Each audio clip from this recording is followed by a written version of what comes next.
ஓம் பிரபன்ன பாரிஜாதாய தோத்ரவேத்ரைகபாணயே ஞானமுத்ராய கிருஷ்ணாய கீதாமிருததுஹே நமஹ. நமாம் கர்மாணி லிம்பந்தி நமே கர்மஃபலே ஸ்ப்ருஹா இதி மாம் யோபிஜானாதி கர்மபிர்ன ச பத்யதே.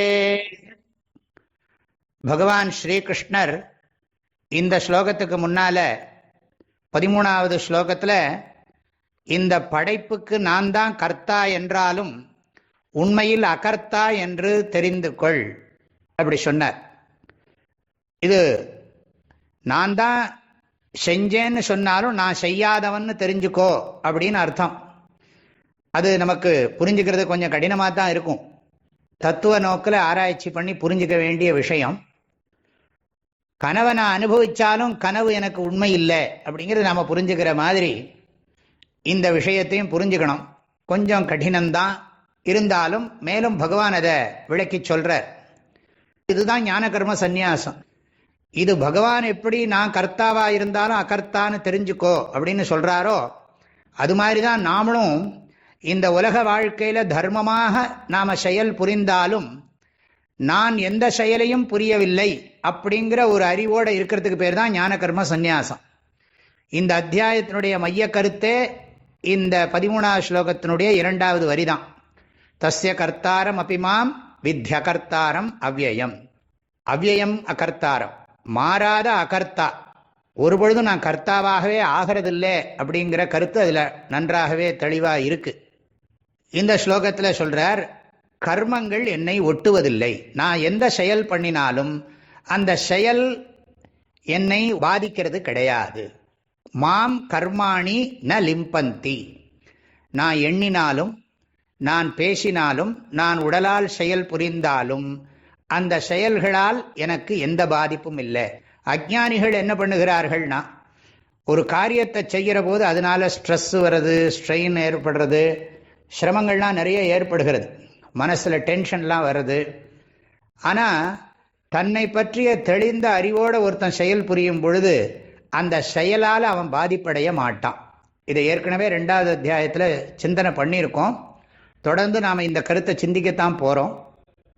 ஆக என்னை கர்மங்கள் ஒட்டுவதில்லை. செயல் புரியும் பொழுது செயல்கள் எதுவும் என்னை பாதிப்பதில்லை. என் உள்ளத்தில் தெளிந்த அறிவு ஆழமாக இருப்பதால் உள்ளமானது கலக்கம் உருவது கிடையாது. என்னுடைய படைப்பு செயல்களை நான் செய்தாலும் அந்த செயல்கள் என்னை பாதிப்பதில்லை, என் உள்ளத்தை கலங்கச் செய்வதில்லை அப்படின்னெல்லாம் நம்ம அதுக்கு அர்த்தம் பண்ணிக்கணும். கர்மபலே ஸ்பிருகா நாஸ்தி. அதுக்கு காரணம் என்னன்னா, வினையினுடைய பயன்ல எனக்கு ஆசை இல்லை. ஒரு செயலை செஞ்சா அந்த பலனையே நம்ம ஆசைப்பட்டு இருப்போம். வினை செய்யறதே நமக்கு ஒரு சிறந்த வாய்ப்புங்கிறதான் பகவத்கீதையினுடைய சிறந்த உபதேசம். வேலை செய்யறதே நமக்கு கிடைச்சிருக்கிற ஒரு வாய்ப்பு.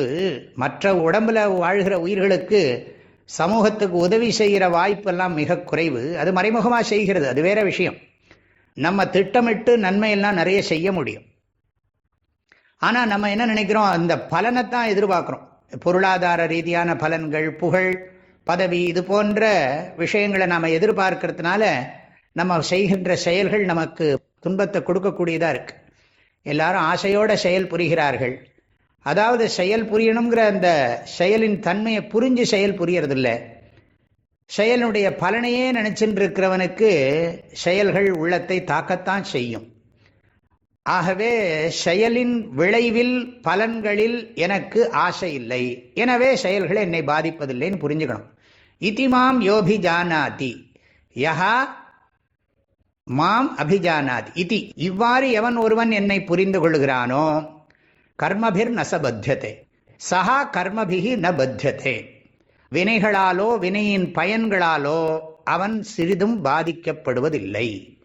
இதுதான் இந்த ஸ்லோகத்தினுடைய பொருள். அடுத்த ஸ்லோகத்திலையும் இதனுடைய கருத்துக்கள் தொடர்கிறது. பகவானுடைய அருளால் தொடர்ந்து நாம் படிப்போம், சிந்திப்போம். நமாம் கர்மாணி லிம்பந்தி நமே கர்ம ஃபலே ஸ்பிருஹா இதி மாம் யோபிஜானாதி கர்மபிர்ன ச பத்யதே. எல்லோருக்கும் பரிபூர்ணமான ஆசீர்வாதங்கள், மனமார்ந்த வாழ்த்துக்கள். ஹரி ஓம்.